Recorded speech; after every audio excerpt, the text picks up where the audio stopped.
Okay. Good afternoon. Today is May 22nd, 2023, and the time is now 4:01 p.m. And the KIPP Texas Safety and Security Committee meeting is now officially called to order. I'm Gene Austin, Chair of the KIPP Texas Board of Directors, and I am presiding in person over this meeting in Austin, Texas. Committee members present today by video conference are the following, and please respond as I state your name. Sean Raymond, board member. Present. Seba Ali, KIPP Texas CEO. Here. Cicely Taylor, KIPP Texas Chief of Staff. Present. Matthew Marquez, KIPP Texas Deputy Chief of Operations. Present. Craig Gorolowski, KIPP Texas Director of School Safety. Present. Marie Allen, KIPP Texas Parent. Present. Frank Cush, KIPP Texas Parent. Present. Among other things, I might add, Frank. But you're down on the official record as a parent, which you are, Thank and you, that's Gene. probably #1 priority for you. Michael Buffkin, KIPP Texas teacher at KIPP Oak Cliff Academy. Present. George Boynick, Houston City Director of Public Safety and Homeland Security. Here. Hi, George. Hi. And I don't see Brian. Brian Bennett, are you here? He is not. And then Ellen Spalding, outside legal counsel for KIPP Texas. Here. Thank you all. A quorum is present, and this meeting is being video and audio recorded. First order of business is approval of the March minutes that were distributed to you earlier. I need a motion to approve the minutes.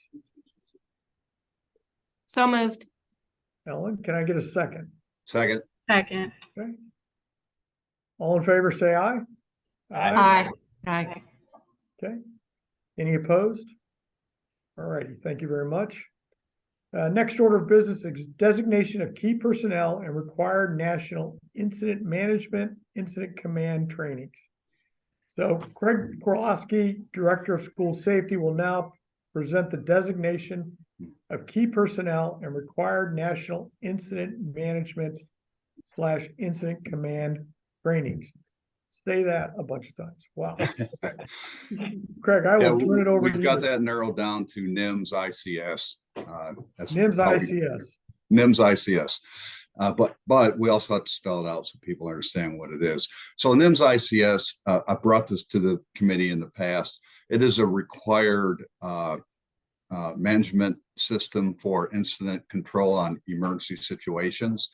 And by not only the federal government for anyone that receives federal monies or grants, but also the state of Texas requires it. So we have to designate key personnel. I brought this to the committee last year. However, at the time, they weren't specifying what positions should take what types of courses. So conceivably, you could be requiring someone like Seba, a CEO, to be tied up in hours and hours and days of training when it's really not necessary. So at the School Safety Center, and they're the go-to for the state of Texas on school safety and requirements and training included, they came up with a breakdown by various positions, a more customized approach to what training is required. And so as you can see in the slide, the main categories are executive leaders, general personnel, command staff, emergency incident managers. We followed their guideline, but KIPPified it and customized it for the roles that our folks play in these positions, in addition to their capacity to be able to attend these numerous trainings. So for example, executive leaders here, 7T2, we're asking that they attend, and this would be online, the first one, IS 700, it's 3.5 hours. To go through, but it is something they have to do, again, by federal and state mandates at a minimum. And then the second course here, as another example, is it's an overview of the ICS system for executives. On that second course, we have to have an instructor present it, and I'm asking that with School Safety Center if they would allow me to do the instruction and still get the certification for those executives that attend. And as soon as I hear back from them, either I'll put something together and make it very convenient for all the T2 and CEO, maybe have multiple opportunities depending on their schedules. Again, once I get information back from the School Safety Center in that regard, we'll provide more information. And then the rest of the slide just breaks it down again for these different categories. And I'll let y'all look through it. I won't name off every single course. I would point out that the more intensive training that requires in-person training in multiple days, kind of reserved for the school safety director, myself, and the safety manager. And that said, I have taken all these courses, so we're in good shape in that regard. And I'll pause to see if there's any questions. Craig, when do these trainings need to happen? What's the deadline? This is for next school year. Oh, thank you. I did have a voiceover, Cicely. We're hoping that they get it done by the end of this calendar year. As it stands, the School Safety Center and TEA in terms of safety compliance have been really focused on the audits that have been going on that you'll hear a little bit more on from Matt and myself in the coming slides. And their focus has been on facility and campus safety. They haven't come back to check compliance on these. So we think we're good until the end of the year, Cicely, December 31.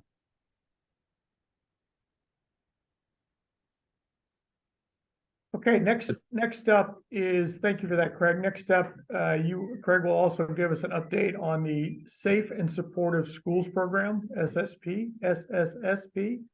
So over to you, Craig. Thank you, Jane. So just as a reminder, the SSSP is a Safe and Supportive Schools Program. It was mandated by Senate Bill 11 in 2019. You may recall that we've been implementing since then. When I worked for TEA, I can tell you that the commissioner himself thought it would take 5 or 6 years for everyone to come up to best practices. We're well on track to get to a best practice level.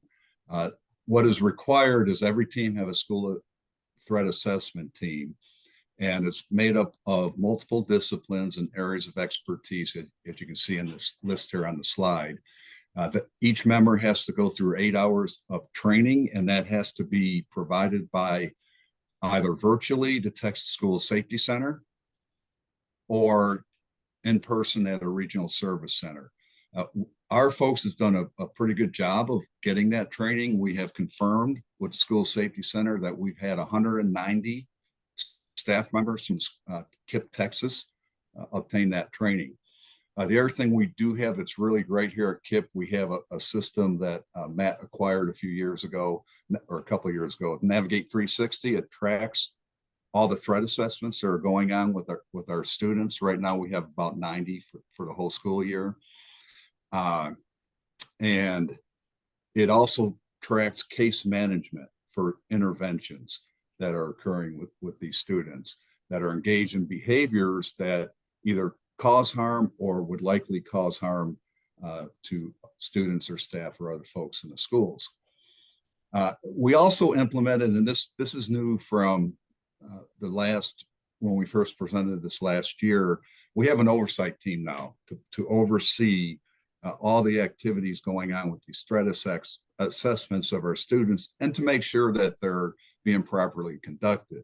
And as you can see here, it's a very multidisciplinary high level, or at least mid-level leadership that are involved with that. Myself, Andre Briggs is a safety manager, and a number of other higher level positions.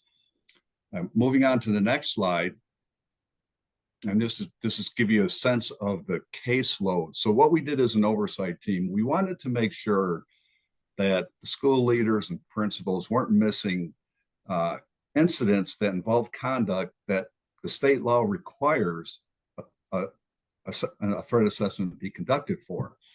So what we did is we had a compliance working with us, and Joyce and her group reviewed the discipline forms, and those that had conduct that met the definition of the statute for a threat assessment, they reviewed those more closely. And by the way, this is the oversight team members who also received that 8 hours of training for threat assessment from the School Safety Center. So they're well qualified to do this. They looked at about 1,100 discipline forms that had conduct that involved fighting, threats to others, and so on. And they looked at those more in depth, and they determined that 217 should come to the school safety director, myself, and Andre Briggs, and for review. And then Andre and I looked at those and said, well, about 104 of those really need a threat assessment, and 63, and this is the red box, were kind of high priority because it was really like someone said they had a gun, they're going to shoot someone. It was a little more imminent and high risk. So we have referred those to the schools, and as I said, we're up to about 90 current cases that are being reviewed or already closed out.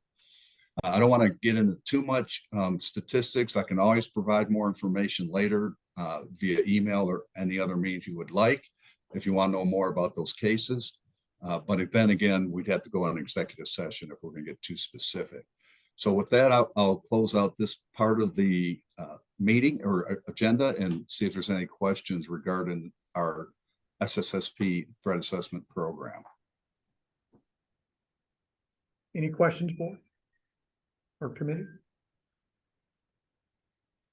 Okay, thank you, Craig. That was very comprehensive. Next up is our School Safety Center intruder detection audit updates. And I'm going to turn over to Matt Marquez, Deputy Chief of Operations Services. Matt? Thank you, Gene. Good afternoon, committee. We've seen this slide before. It's just a reorientation to the information that we're going to present here. In the wake of Uvalde, the Texas School Safety Center was charged with conducting school safety audits at 75% of the schools within the state of Texas and 100% of districts. So there are 4 phases to these audits. Phase 1 is intruder detection. Phase 2, exterior doors, and that's if those doors are secure. Phase 3 is classroom doors being secure. And as a reminder, at KIPP Texas, this is optional. We have chosen to have a secure classroom door policy during instruction. Phase 4 is the weekly exterior door sweeps, and we also have gone above that charge and conduct door sweeps 3 times per day. So the high-level results: there were 16 audits conducted since last we met, from March 24th through May 19th. And findings for that period: 11 campuses had no external findings, 3 campuses had unsecured exterior doors, 1 campus was accessed without authorization, and 1 campus was unable to produce the daily door check document when the auditor was on scene. However, they did have it and produced it after the audit. Corrective action: so this is what needs to be completed with proof sent to the Texas School Safety Center before their deadline of 45 days. So pertinent staff must be retrained on securing exterior doors. Pertinent staff must be retrained on the use of the daily door check tracking form, and door checks for pertinent schools must be recorded for 4 weeks after the date of the Texas School Safety Center. So those are 4 schools that had unsecured doors or could not produce the audit sheet.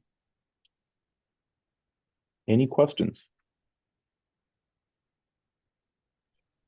Yeah, I have a question. When you say your doors are secured during classroom, does that mean that they're locked when they're in classroom? Yes, sir. They're locked during instruction. And to access those locked classrooms, do you have keys, or do you have like a ID key carding system? So how would emergency responders, say, get in to some of these classrooms if needed? Great question. We have keys. We also have designated staff members within each of those classrooms who are responsible for allowing access as well.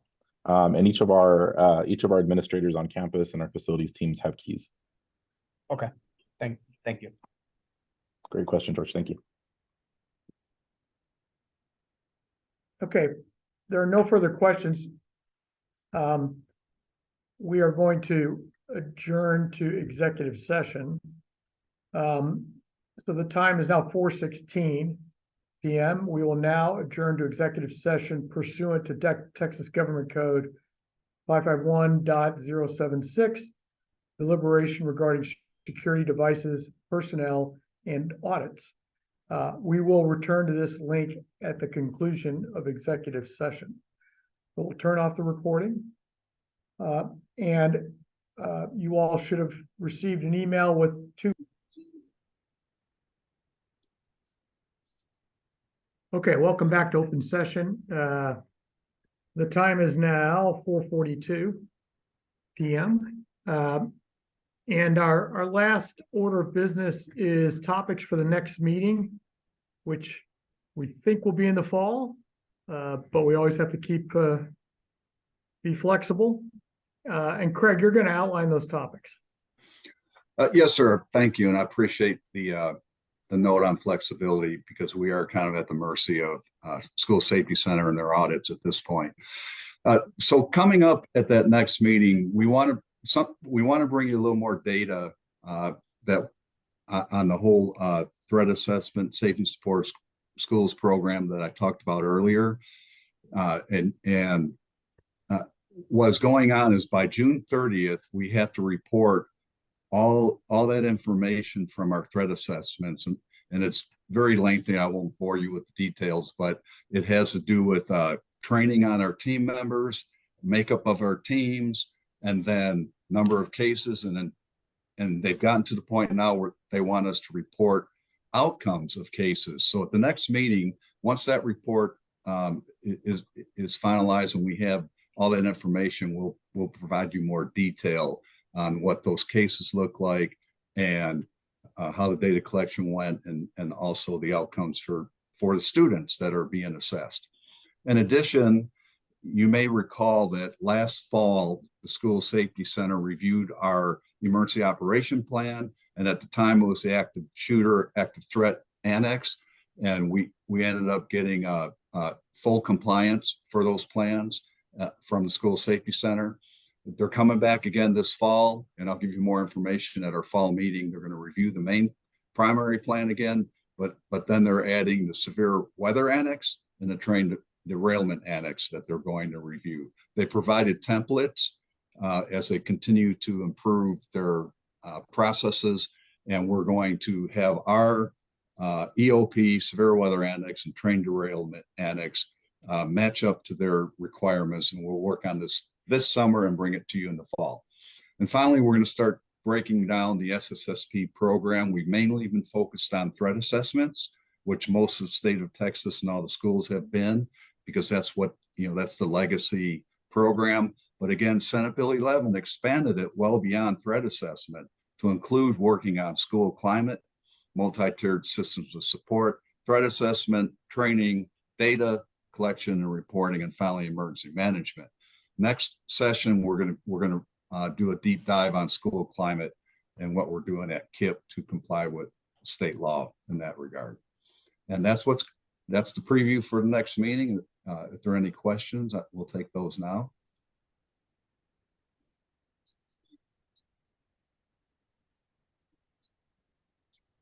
Okay, that is all of our formal topics. Does anyone have anything else to add? I just want to thank everyone for their time. And as Matt said, all the valuable feedback. I made a lot of notes from your comments, and that's going to help us improve school safety and our processes to keep our students safe, so they can do what they're supposed to be doing, learn well and learn and have a safe environment to learn in. Yeah, let me just echo, we really appreciate everyone taking the time to sit on these committee meetings. And they can be kind of impromptu, with 2 weeks to go, we need a meeting type of thing. So we really appreciate everybody's flexibility, your sound advice, and a special thanks to Craig and Matt for running, the inaugural, I guess I'm going to call it the inaugural year of this stepped up safety program and consciousness. You guys are doing a great job for our big and little KIPPsters that are in the schools every day. Thank you, Gene. Thank you, team. Okay. Thanks, everybody. The time's 4:47, and hearing no objection, this meeting is adjourned. Have a great rest of your day. Great. Thanks, everybody.